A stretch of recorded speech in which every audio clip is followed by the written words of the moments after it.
things that are happening in our society right now. And we, the American people, are the pawns who are being manipulated.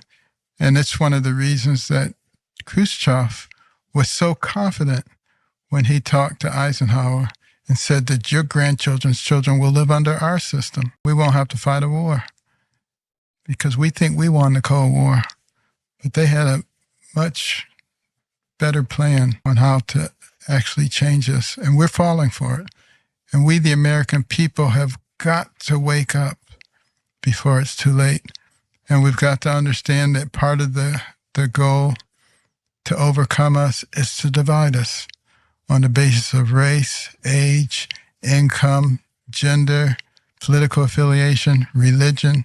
Yeah. Because a house divided against itself cannot stand. Jesus said it, Abraham Lincoln reiterated it, and it's absolutely true. And you look and you see what's happening to our society.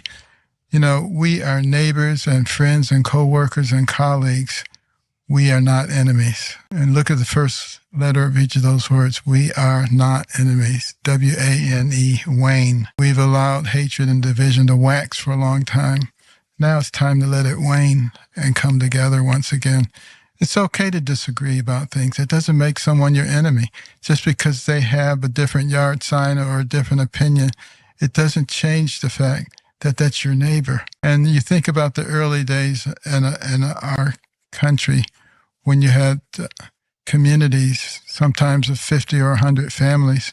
They came from different areas of the world. In many cases, they could barely talk to each other because they spoke different languages.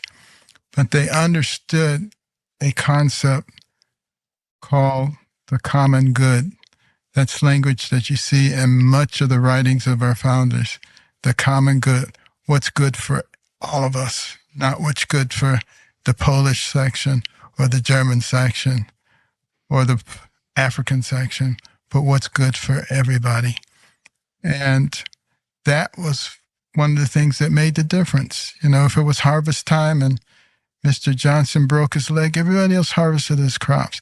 They didn't say, are you a Democrat or a Republican? What's your religion? No. They said, you're my neighbor and you need help. That was one of the real strengths of our nation. And we're allowing that to be destroyed. We're being manipulated. And one of the reasons I believe that that's happening is because we are the major obstacle to one world government and one world domination. But we cannot be overcome militarily.